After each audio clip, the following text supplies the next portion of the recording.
The Camster Cairns, also known as the Grey Cairns of Camster, lie in the parish of Wick in Caithness. They date from the Neolithic period and are made up of the long cairn and the round cairn.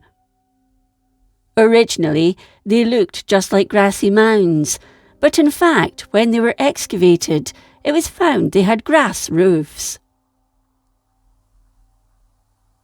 The long cairn is around 60 metres in length, with 2 internal chambers, and entered via a now gated entrance, while the round cairn has a single chamber, subdivided into 3 distinct parts. It measures around 19 metres in diameter. With the monuments sitting on boggy moorland, they are accessed by a raised wooden walkway and duckboard paths. Over the years, the long cairn has been excavated on many occasions. Between 1865 and 1866, noted antiquarian Joseph Anderson, along with local naturalist and archaeologist Robert Innes Shearer, excavated the southeast edge of the cairn, and it was during this they discovered the 2 entrances to the chambers. The passages were also excavated. The passage leading to the first chamber was found to be almost intact.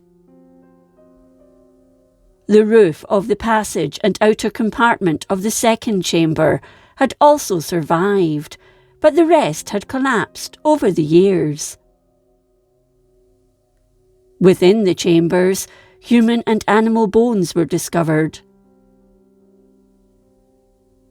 It was noticed on an inspection in 1910 that some of the interior of the main chamber had been backfilled, but there had been some minor collapse. In 1959, the cairns came into state care. In the later 1960s, minor excavations took place and some remedial work, including the removal of the collapsed roofing. Between 1976 and 1980, consolidation works were carried out, along with rebuilding and reconstruction work so that it could be visited by members of the public. This work was completed in 1981. The long cairn is thought to date from between 5,750 and 4,500 years ago, but on its site it's believed Neolithic people lived there before the cairns were built. These people would have built fires, and as they sat round them, would have chipped away at flint to make their tools. The round cairn was discovered in 1851, but not excavated until 1865. Inside the chamber, burned human bones as well as animal bones were discovered. A finely made flint knife and pottery was also found, although flint itself is not found in Caithness, so it must have been traded. The passage had been blocked, but when opened up, parts of 2 human skeletons were discovered, suggesting they'd been placed there as they were in a sitting position in the passageway. The inner chamber shows just how skilled these people were, with the stones making up the ceiling overlapping.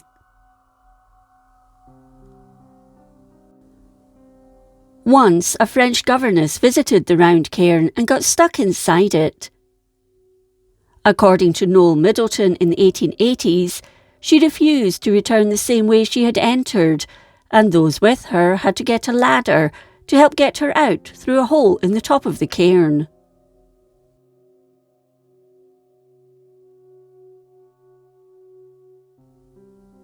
Further excavations took place in 1966 to 1967, and the lintels were reset and protected in concrete.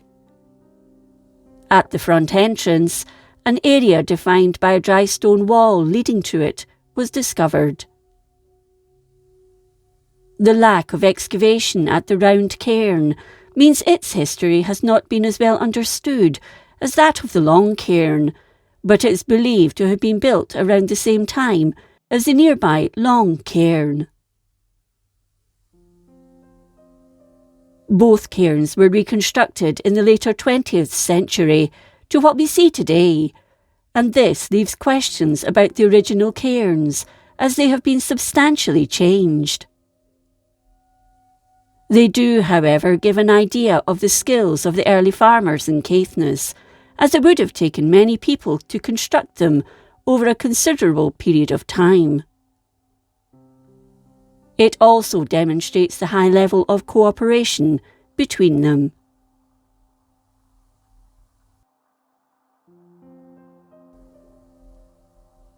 The ancients would have come to the cairns to connect with the spirits of their dead and remember them, but it's also believed they put down roots there, although they may have moved around to hunt. Why the site was chosen is unknown, as there is no view of hills or the sea, but they sit in a hollow on land that was once scrubland, not bog as it is today. There is a burn nearby, a tributary of the Wick River, and it's possible that the ancient people used this site for astronomical reasons, but this is conjecture. It's also worth noting that none of the human remains found at the Camster Cairns exist today. The site is a scheduled monument and is open to the public all year round.